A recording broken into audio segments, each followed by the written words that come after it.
CP Radhakrishnan NDAയുടെ ഉപരാഷ്ട്രപതി സ്ഥാനാർത്ഥിയായി. നിലവിൽ മഹാരാഷ്ട്ര ഗവർണറാണ് തമിഴ്നാട് സ്വദേശിയായ CP രാധാകൃഷ്ണൻ.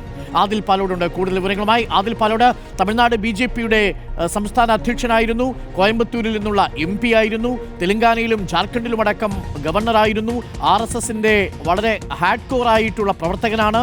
ഇപ്പോൾ മഹാരാഷ്ട്ര ഗവർണറായ CP രാധാകൃഷ്ണനാണ് NDA സ്ഥാനാർത്ഥിയായി വന്നിരിക്കുന്നത്. തെരഞ്ഞെടുപ്പ് ഏത് സാഹചര്യത്തിലാണ്, പ്രത്യേകിച്ച് RSSുമായി ഏറ്റവും അടുത്ത് ബന്ധം പുലർത്തിയ ഒരു RSSന്റെ കറകളഞ്ഞ കേഡറാണ് CP രാധാകൃഷ്ണൻ. RSS 100-ാം വർഷം കടക്കുമ്പോൾ, 100-ാം വർഷത്തിലേക്ക് എത്തുമ്പോൾ CP രാധാകൃഷ്ണനെ വൈസ് പ്രസിഡന്റ് സ്ഥാനത്തേക്ക് എത്തിക്കുകയാണോ NDA സർക്കാർ? ഉറപ്പായും അങ്ങനെ തന്നെയാണ്. ജഗ്ദീപ് ധൻഖർ ഒഴിഞ്ഞപ്പോൾ തന്നെ കൃത്യമായി RSS സൈദ്ധാന്തികത ഉറച്ചു വിശ്വസിക്കുന്ന കറകളഞ്ഞ RSS നേതാവിനെ തന്നെ, മുതിർന്ന BJP നേതാവിനെ തന്നെ ഉപരാഷ്ട്രപതി സ്ഥാനത്തേക്ക് കൊണ്ടുവരണമെന്ന നിലയിൽ BJPയിൽ ആലോചനകൾ ഉണ്ടായിരുന്നു. അതിപ്പോൾ ഒരു പ്രഖ്യാപനമായി തന്നെ വന്നിരിക്കുന്നു. ഇന്ന് ചേർന്ന BJPയുടെ പാർലമെന്ററി യോഗത്തിന് ശേഷമാണ്, പാർലമെന്ററി ബോഡി യോഗത്തിന് ശേഷം BJP ദേശീയ അധ്യക്ഷനാണ് ഉപരാഷ്ട്രപതി സ്ഥാനാർത്ഥിയെ, NDAയുടെ ഉപരാഷ്ട്രപതി സ്ഥാനാർത്ഥിയെ പ്രഖ്യാപിച്ചിരിക്കുന്നത്.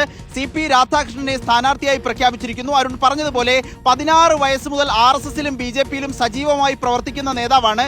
തമിഴ്നാട്ടിൽ നിന്നുള്ള നേതാവാണ്. പ്രത്യേകിച്ച് ദക്ഷിണേന്ത്യക്ക് ഒരു പരിഗണന എന്ന രൂപത്തിലും അത് വ്യാഖ്യാനിക്കാൻ കഴിയും എന്നുള്ളതാണ്. ജാർഖണ്ഡിലെ ഗവർണറായാണ് ഗവർണർ പദവിയിലെ അദ്ദേഹത്തിന്റെ സേവനം തുടങ്ങുന്നത്. 2023-24 കാലത്ത് ജാർഖണ്ഡ് ഗവർണറായിരുന്നു. പിന്നീട് മഹാരാഷ്ട്ര ഗവർണറായി. 2024 ജൂലൈ 31 മുതൽ ഇതുവരെ മഹാരാഷ്ട്ര ഗവർണറായി തുടരുകയാണ്. ഇതിനിടെ പലയിടത്തെയും അധിക ചുമതല കൂടി വഹിച്ചിട്ടുണ്ട്. 2 തവണ കോയമ്പത്തൂരിൽ നിന്ന് ലോക്സഭയിലേക്ക് തെരഞ്ഞെടുക്കപ്പെട്ടു. 1998-ലും 1999-ലും. 2004-2007 കാലഘട്ടത്തിലാണ് BJPയുടെ സംസ്ഥാന അധ്യക്ഷനായി പ്രവർത്തിക്കുന്നത്.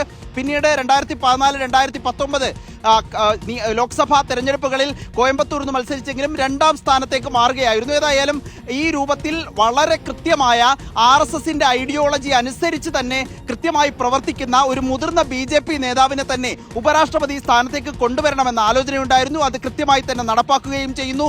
ജഗ്ദീപ് ധൻഖറുമായി കേന്ദ്ര സർക്കാരും പലതരത്തിൽ ഉടക്കുകൾ, പലതരത്തിലുള്ള തർക്കങ്ങളൊക്കെ ഏർപ്പെടേണ്ട സാഹചര്യം ഉണ്ടായിരുന്നു. അതുകൊണ്ട് തന്നെ വേറെ ഏതെങ്കിലും പാർട്ടിയിൽ നിന്ന് BJPയിൽ കുടിയേറിയവരെയല്ല, കളഞ്ഞ RSSുമായി ബന്ധമുള്ള BJPയുമായി ചേർന്ന് ആ രൂപത്തിൽ പ്രവർത്തിക്കുന്ന ഒരു കേഡറിനെ തന്നെ കൊണ്ടുവരണം, മുതിർന്ന നേതാവിനെ തന്നെ കൊണ്ടുവരണം എന്നതായിരുന്നു ധാരണ. ആ ധാരണയനുസരിച്ചാണ് ഇപ്പോൾ BJPയുടെ പാർലമെന്ററി പാർട്ടി യോഗത്തിൽ ഈ ഒരു തീരുമാനത്തിലേക്ക് CP രാധാകൃഷ്ണന്റെ പേരിലേക്ക് ഇപ്പോൾ എത്തിയിരിക്കുന്നത്. മഹാരാഷ്ട്ര ഗവർണറായി പ്രവർത്തിക്കുന്ന CP രാധാകൃഷ്ണനായിരിക്കും ഇന്ത്യയുടെ അടുത്ത ഉപരാഷ്ട്രപതി എന്ന നിലയിലേക്ക് കാര്യങ്ങൾ എത്തുകയാണ്.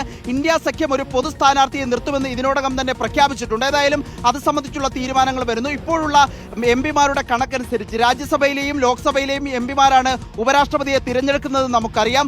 അതുകൊണ്ട് തന്നെ NDAയുടെ ഈ CP രാധാകൃഷ്ണൻ സ്ഥാനാർത്ഥി ഉപരാഷ്ട്രപതിയാകുമെന്ന കാര്യത്തിൽ ഒരു സംശയവുമില്ല. പക്ഷേ ഒരു പോരാട്ടം, രാഷ്ട്രീയ പോരാട്ടം എന്ന നിലയിൽ ഇന്ത്യ സഖ്യവും സ്ഥാനാർത്ഥിയെ നിർത്തിയേക്കും. ഏതായാലും അടുത്ത ഉപരാഷ്ട്രപതിയാകുന്ന കാര്യത്തിൽ ഒരു തീരുമാനമായിരിക്കുന്നു. CP രാധാകൃഷ്ണനെ NDAയുടെ ഉപരാഷ്ട്രപതി സ്ഥാനാർത്ഥിയായി പ്രഖ്യാപിച്ചിരിക്കുകയാണ് അരുൺകുമാർ. ഓക്കെ, ആദിൽ പാലോടാണ് വിവരങ്ങൾ നൽകിയത്. തമിഴ്നാട് സ്വദേശിയായ മഹാരാഷ്ട്ര ഗവർണറായ CP രാധാകൃഷ്ണൻ NDAയുടെ ഉപരാഷ്ട്രപതി സ്ഥാനാർത്ഥിയായിരിക്കുന്നു എന്നുള്ള വിവരമാണ് ഇപ്പോൾ ആദിൽ പാലോട് ദില്ലിയിൽ നിന്നും പങ്കുവച്ചത്.